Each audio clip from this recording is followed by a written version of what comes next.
Lėktuvą varomą guminę juostelę galima prisukti, kad sukauptų energiją, kuri vėliau panaudojama sraigtui sukti skrydžio metu. Ir nors gerai sukonstruotas lėktuvas gali pasiekti įspūdingą skrydžio laiką, vis tiek reikia laiko prisukti guminę juostelę. Todėl noriu sukurti 21 amžiaus prisukamą lėktuvą naudodamas šiuolaikinės konstravimo technologijas ir superkondensatorius, kuriuos būtų galima prisukti vos per kelias sekundės naudojant rankinį generatorių, o skrydžio laikas gerokai viršytų prisukimo laiką. Dabar energijos kaupimas kaip elektros superkondensatoriuje labai skiriasi nuo guminės juostelės, tačiau jie turi ir panašumų. Superkondensatorių galima prisukti naudojant rankinį generatorių, kuris gamina elektrą. Ir aš tai jau dariau ankstesnėme projekte, kuriame sukūriau didelį radio bangomis valdomą lėktuvą varomą superkondensatoriais vietoj baterijos. Tačiau įkrauti ranką užtruko daugiau nei 2 minutės, o skrydžio laikas buvo šiek tiek trumpesnis nei 2 minutės. Taigi, norėdamas padidinti šį skrydžio laiko ir įkrovimo santykį, padarykime lėktuvą mažesnį ir efektyvesnį.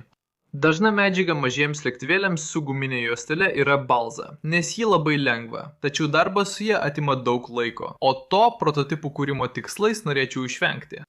Todėl aš šį lėktuvą spausdinsiu 3D spausdintuvu. Dabar 3D spausdintas plastikas yra šiek tiek tvirtesnis už balzą ir atsparesnis, kai lėktuvas galiausiai sudūžta. Tačiau jis taip pat yra daug sunkesnis, maždaug 6 kartus tankesnis. Tačiau mano nuomonė, galimybė atspausdinti lėktuvą per kelias minutės yra didelis privalumas ir su geru dizainu vis tiek manau, kad galime jį padaryti labai lengva. Mums tai reikia paprasto sparnų paviršių padengimo metodo. Ankstyvomis trimačio spausdinimo dienomis visada buvo sunku priklijuoti spausdinius prie spausdinimo platformos, o dažnas sprendimas buvo naudoti dažymo juostą, kuri suteikdavo platformai tekstūrinį paviršių, prie kurio galėtų prikibti spausdinys. Dabar galvoju, ar galime tai panaudoti, kad pritvirtintume trimačio spausdinimo gaminį tiesiai prie plono šilkpopierio ir taip sukurtume sparnų paviršius. Ir laimiai dėl to, kad šiuolaikiniai trimačio spausdinimo įrenginiai turi magnetinės platformas, galiu panaudoti keletą magnetų, kad pritvirtinčiau šilkpopierį reikiamoje vietoje. Taigi pažiūrėkime, ar tai veikia. O, jis neužkliudė magnetų, tai geras ženklas. Užpildykime papildomą vietą. Ir ar jis prilimpa prie popieriaus? Atrodo gerai, nematyti jokių atsilenkiančių kraštų. Ir spaudinys atrodo gerai. Tai iš tikrųjų gali veikti. Gerai, spaudinys pavyko, tad nuimkime magnetus ir pažiūrėkime, kaip gerai tai iš tikrųjų prilipo prie popieriaus. Žinai ką, manau, tai iš tikrųjų prilipo neįtikėtinai gerai. O dabar man tai reikia apkirpti kraštus ir turėsime sparną. Tai taip, senu. Tada apkirpau perteklinį popierių nuo sparno ir atspausdinau bandomąjį fiuzeliažą su šiek tiek svorio priekyje, kad galėtume atlikti sklendimo bandymus, o uodegos dalį atspausdinau naudodamas tą pačią plono popieriaus techniką. O bendras šios sklandytuvo svoris yra vos 3,8 gramo. Bet ar jis skrenda? Gerai, štai pradedame. Jis tikrai gerai sklendžia. Jis skrenda taip sklandžiai. Gerai, dabar palyginkime jį su popieriniu lėktuvėliu. Taigi, pirmiausia, popierinis lėktuvėlis. Sklendžia neblogai, trimačių spausdintas lėktuvėlis. Kadangi mažasis sklandytuvas parodė gerus rezultatus, pradėjau projektuoti daug didesnį lėktuvą, kuris galėtų nešti superkondensatorių ir variklį. Taigi šis naujas sparnas buvo atspausdintas iš 3 dalių, o aš naudojau lenktą šabloną ir karšto oro pūstuvą, kad trimačių spausdintą detalę išlenkčiau į profilio formą. Tačiau suklijavus sparno dalis tapo aišku, kad jis yra gerokai per silpnas. Todėl atspausdinau naują sparną iš 2 dalių ir sukūriau sudėtingą sparno konstrukciją, tikėdamasis išlaikyti geresnę sparno formą. Fiuzeliažui iš pradžių norėjau naudoti trimačių spausdintą konstrukciją, kaip ši, bet po daugybės prototipavimo buvo sunku išlaikyti mažą svorį ir kartu užtikrinti tvirtumą tiek keliant nosį aukštyn ir žemyn, tiek sukant ją į šonus. Todėl nusprendžiau pasirinkti kur kas paprastesnį ir lengvesnį variantą – anglies pluošto strypą. O sparnas gali būti pritvirtintas prie anglies strypo naudojant įveržiamus lizdus, todėl sparno padėtį vėliau galima reguliuojant lėktuvą. Tada atsispausdinau uodegos dalį, kuri atrodė maždaug tinkamo dydžio ir tvirtinama prie anglies strypo tokiu pačiu būdu.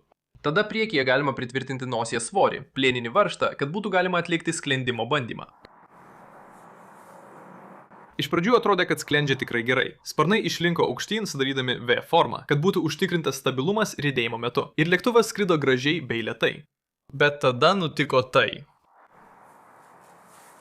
Iš pradžių maniau, kad tai buvo blogas metimas, bet peržiūrėjęs įrašą pamačiau, kad sparnai pagavo orą ir susilankstė, todėl lėktuvas ėmė nekontroliuojamai smigti nosimi žemyn. Ir net kai mesdavau teisingai, sparnas kartais virpėdavo ir lėktuvas nerdavo žemyn į žemę. Taigi, nors šis naujas dizainas turi mažesnį sparnų plotą, kaip jis skrenda? Gerai, trumpo sparno sklendimo bandymas. Negaliu patikėti, kaip gerai šis daiktas skrenda su tokiu mažu sparnu. Ir mes tikrai išsprendėme sparno lankstumo problemas.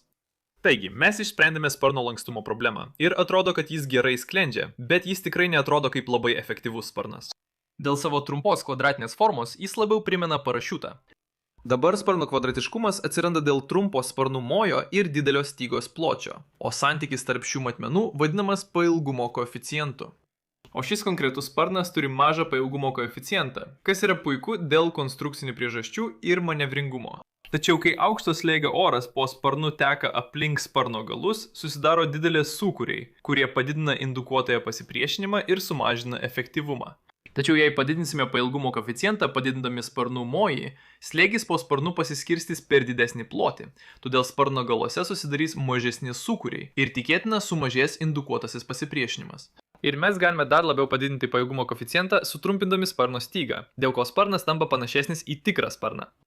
Taip pat manau, kad trumpesnė sparno styga patirs mažesnės aerodinaminės sukimo apkrovas, nes slėgio centras veiks arčiau sparno konstrukcinio centro, todėl tikėtina sumažės bet kokie sukimo momentai. Taigi šis naujas sparnas yra atspausdintas iš 2 dalių ant vieno šilkpopierio lapo, todėl jo paviršiaus plotas ir svoris yra panašus į ankstesnio sparno. Sujungus abi dalis klijais ir suformavus profilio formą, karšto oro pistoletu, atėjo laikas dar daugiau bandymų. Įdomu tai, kad šis naujas sparnas atrodo labai lankstus vertikalia kryptimi. O tai iš tikrųjų yra gerai, nes suteikia lėktuvui natūralų skersinį V kampą, kuris skrydžio metu suteikia skersinio stabilumo. Ir atrodo, kad jis nėra toks jautrus sukimo apkrovoms kaip pirmasis sparnas. Taip pat pastebėjau, kad sklendimo trajektorija atrodo šiek tiek geresnė nei su trumpesniu sparnu. Ir manau, kad taip yra dėl sumažėjusios indukuotosios pasipriešinimo jėgos. Dabar laikas surinkti superkondensatorių ir variklio bloką, kad būtų sukuriama trauka. O dėl šio lėktuvo dydžio mums reikia kondensatoriaus, kuris būtų ir lengvas, ir galėtų sukaupti pakankamai energijos padoriam skrydžio laikui. Aš jau sunaudoju superkondensatorius daugelį savo ankstesnių projektų. Ir kuo kondensatoriai mažesni, tuo jų energijos tankis taip pat sumažėja, nes kondensatoriaus korpuso ir laidų svoris turi didesnę įtaką. Taigi, kurį laiką skaičiau techninius duomenų lapus ir radau mažų kondensatorių prekės ženklą, kuris pasižymi palyginti dideliu energijos tankiu.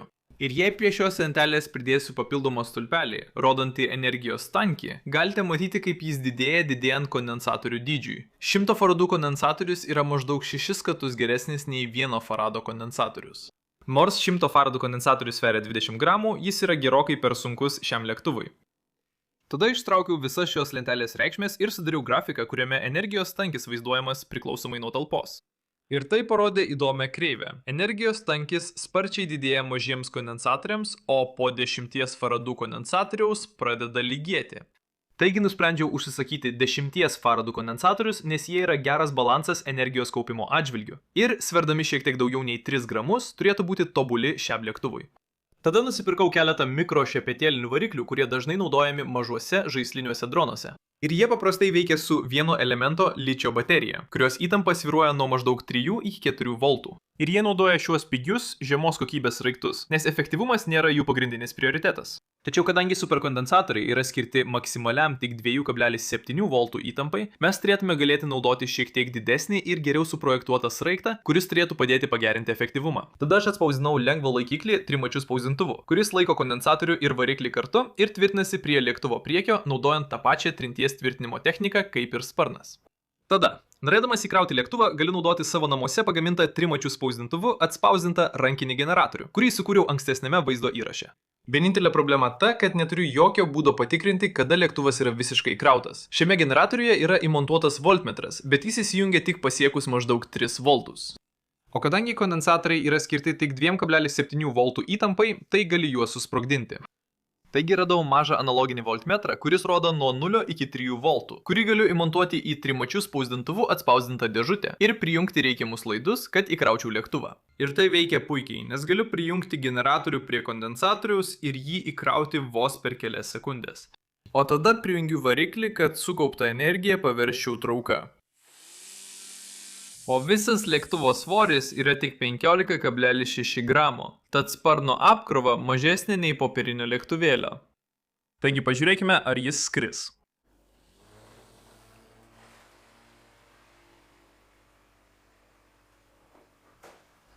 Jis nepakilo tiek, kiek tikėjausi, nes lėktuvas turi pakilti gana aukštai pirmoje skrydžio dalyje, kad išnaudotų visą energiją kondensatoriuje.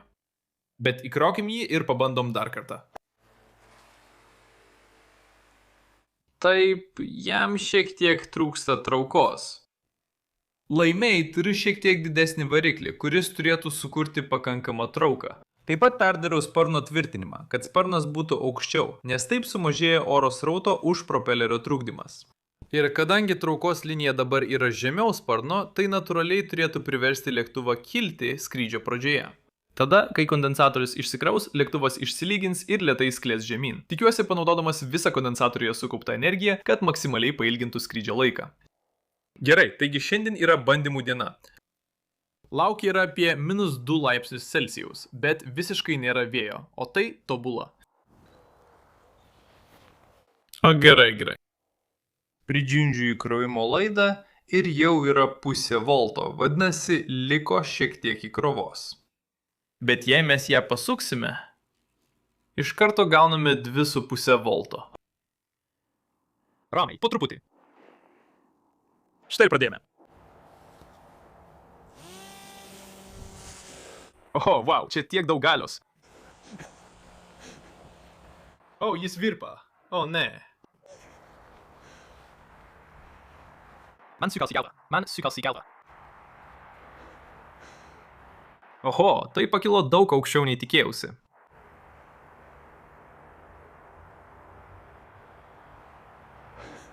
Tai iš tikrųjų labai gerai skrenda.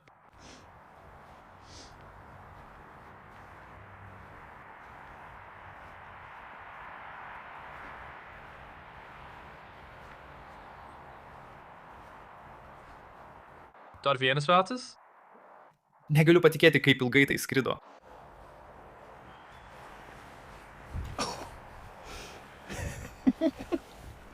Tai buvo taip šaunu. Gerai, po to skrydžio turime apie 0,5 volto. Pažiūrėkime, kaip greitai galiu jį įkrauti.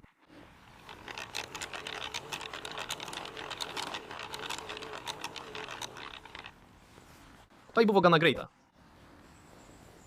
Leidžiu jį į dar vieną bandomąjį skrydį. Taigi prijungiu jį.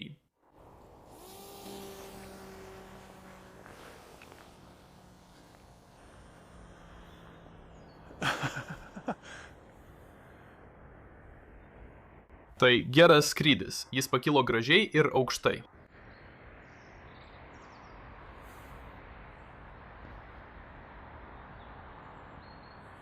Oho, jis pakilo tikrai aukštai.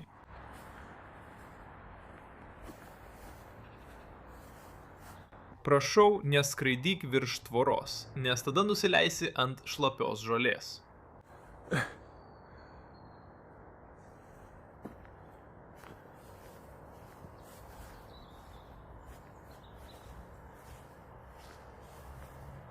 Štai jis artėja, štai jis artėja, štai jis artėja.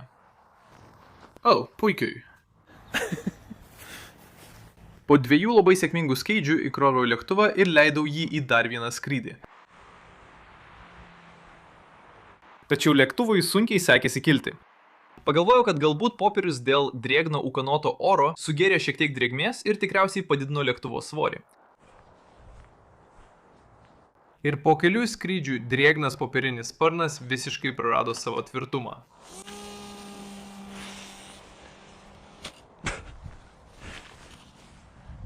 Taigi pakeičiau jį trumpesniu sparnu, kuris buvo laikomas dėžėje kartu su kitais atsarginiais sparnais. Tačiau ir jis nenorėjo skristi.